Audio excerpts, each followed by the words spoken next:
Assalamualaikum and hello everyone. Welcome to my session in pathfindings. Uh, Today we're going to talk about brewing an experience about places you've never been to. Now, before we get started, you might think like, isn't that how fiction always works?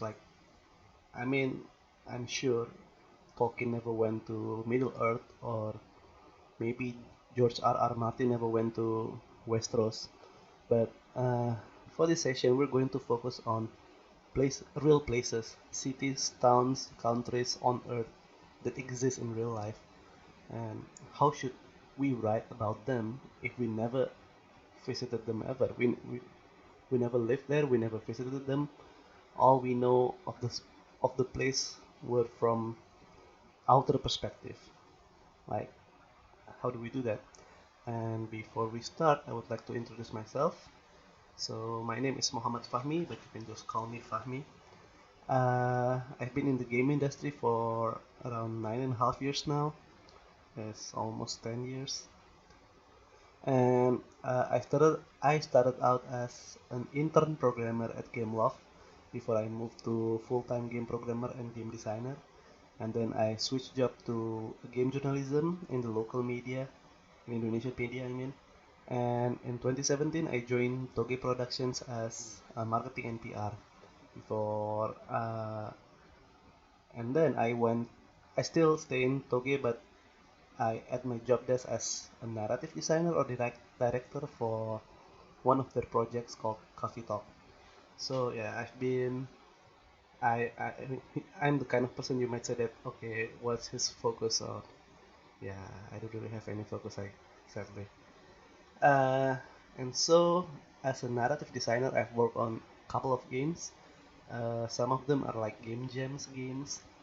There's also this one small RPG Maker game called Deathtasm I made in 2014. And this year I released two games. The first one is Coffee Talk, which was made with Toge Productions. And the second one come, it came out last week, called What Comes After. Please do check it out.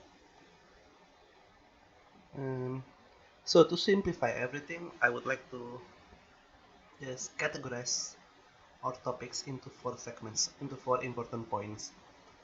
The points you need to handle, you need to care of when you want to tell stories, when you want to write about places you've never been to. Let's go with the first one. Uh, First of all, of course, as a game writer, one thing that is different from game writer compared to like a novelist or I think just novelist is that if we can tell stories without writing, without words, it would be a better option. So if you think that your game have too many words, please consider maybe like you need to check again, see again, and there whether there are things that you can delete or remove from the text. Because with video games, you can tell stories with animations, with gameplay, and most importantly, with environment. And how do we do that? First one, I know it's kind of an overused jargon in the game industry, but we can always use environmental storytelling. Let the background, let the environment tell the stories of the game. Like what's happening here, what was happening outside the main story, what made this level. We can always tell that. Like for example, I would like to take an example from the game I just released last week, What Comes After. So the game took place inside a train. The first one was a normal train, and the second one was train that takes people to the afterlife. And as you can see in the normal train, they have this map which shows various places that the, the train tracks go to or that has stations, while the second one it only has like one lane, one map because it's a dead train. It's a train that takes people to the afterlife. So it shows the player that okay, you're going to where people goes after they die. There's only one way to go, and there's no turning back, and you cannot choose where you want to go. Everything has been said. Of course, it might be considered as some kind of details, but The beautiful thing about details or backgrounds that tell stories like this are it will reward the players who found it, but it it won't cause any disturbance to those who didn't find it. So yeah, use the backgrounds, use the environment to tell your stories. Excuse me. Okay, next on we go to use landmark. I think this is one of the most. I think this one is something that we learn from movies or comics because every places they have a landmark, something that is unique to them. Like for example, this is taken from the intro of Coffee Talk, the game I work on for the past, I mean like from 2018 to 2020. The game's set in Seattle. Just so you know, none of the team ever went to Seattle, and so it's kind of pretty, I would say, ballsy move for the teams to make a game about Seattle without ever visiting Seattle. But here we are, and one thing that we want to make sure that the players know that they are in Seattle is that use the landmark.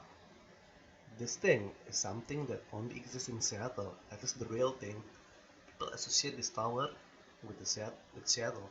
So use the landmark, make the player notice immediately where they are, and after that, their mindset will be put into that place. Like even if those, even if different cities in the US or in other countries maybe have similar architecture, but because they have seen the tower, they would immediately think, okay, this is Seattle, this is real Seattle. So you use the landmark to at least to tell your players where the game is taking place. Second one is the people. People are what make a place a place. Like they define the place. Without the people, there won't be a proper place. Um, I would like to show you this small RPG Maker demo I made for this talk. So this scene is happening in a bar, a tavern, and as you can see, because pardon me, I'm using the default RPG Maker tile sets, but from the characters, from how they dress, from what they drink and eat, you can safely assume that okay, this game took place in a fantasy medieval setting because people are wearing armors or something and people are dressing like they are in the 14 or maybe even earlier centuries. There are even non-humans here, and even without you showing that, even without showing any dialogues, you can put a mindset in the mind of the players that these people have stories. They are what made the town, they are what made the city feels alive. Okay, let's talk to this one. So yeah, as you can see, these people are NPCs. They are just background character. And whether in video games or in comics, background characters are always made fun of as something that is not too important. But imagine if you're playing The Witcher without the NPCs. It won't be the same experience. It will be a totally different experience. And of course, it will feel empty. And making the place feel empty made the place kinda feels like, how do you call it? Something's like uncanny valley. It makes you feel uncomfortable, and unless that's the point of the narrative you want to convey, then you should utilize having NPCs that tell stories or just be there to exist and let the player's mind wander. Like, uh, for example, if we take examples from Journey, I'm sure Journey will be a very different game if that game is filled with NPCs. There are only two characters, your character and the other player's characters. And there are only few NPCs and there are monsters or something that you cannot really interact with. The rest, even without the other NPCs, you know there are civilizations there. There were people there, and those people tell the stories. Or maybe imagine if like Silent Hill is filled with NPCs. It won't be a horror game, but still Silent Hills has people, even though they have died or they just are like remnants in the form of letters or their belongings. It's still part of those people, and those parts tell stories. Okay, and then, but how if we want to tell stories about people that in a place we've never been to? People are defined by many things, from the way they talk, from the way they walk, from the way they dress, their culture. And the best thing about internet is and social media is it connects everyone. So this is actually a trick that I learned from my friend Sarah, who's also speaking in the pathfindings.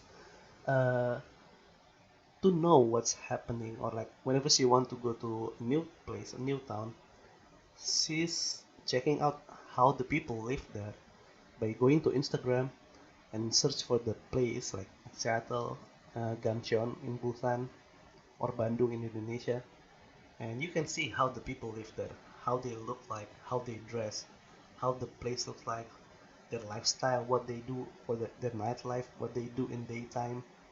Uh, Even though you will find some random things like memes, even those memes that are posted with the Seattle tag or the Busan tag or Bandung tag, those memes also tell how those people live their life, and those things can be used as your reference. Use them to imagine how they live. And I also have one trick for this is by using Tinder, because Tinder allows you to move around places in another part of the world, and you can see how people date without having to go there. You can just like swipe and see their profile, see what kind of pictures they choose, what kind of profiles they put, and those things define the people. They can also be used as a reference. Third one is name names. So what do I mean with name names? People and places have names. Those names, they have meanings, and those meanings are rooted from somewhere. It can be culture, it can be religion, it can be like some things that related with their nation. It's important. Like my name is Mohammad Fahmi, and it's pretty safe to assume that I'm a Muslim. Of course, there are some people with Muhammad, but they're not Muslim. But it's safe to assume that okay, his name is Muhammad and then he's Muslim. Or maybe if my name is Takeshi, you can just safely assume okay, he might be a Japanese person or have some Japanese blood in him. So yeah, names are important even for places, because like this is an example from Coffee Talk. So this line was actually written by Chris, my former boss, who helped wrote a few hundred lines of dialogues in Coffee Talk. In this scene, the officer Georgie, the character, is telling stories about how he bought a pizza for his daughter. But in the dialogue, he just didn't mention like I went to a pizza place. He mentioned a name, Rocco's, the pizza place.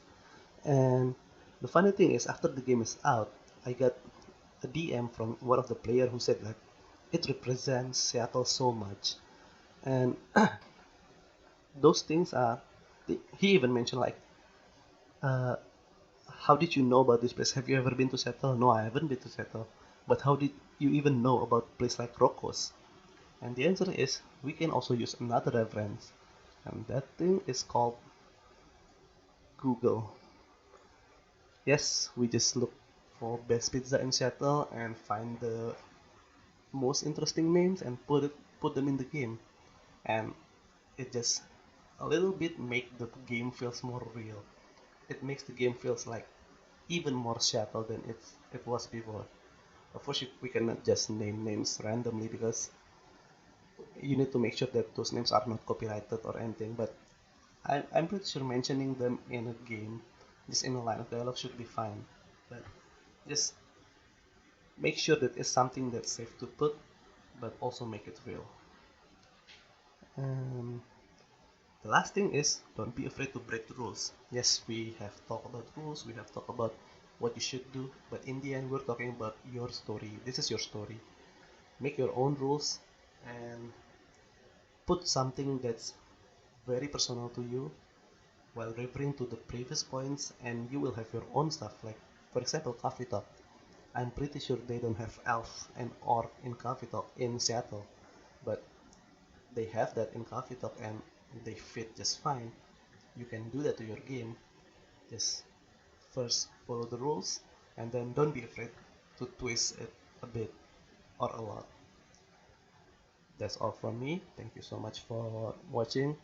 If you have any questions, you can just find me online at Fahmitsu. I'm mostly online on Twitter, but I'm also available anywhere else on the internet. Just send me DM if you have anything to ask. And thank you so much for watching. Goodbye.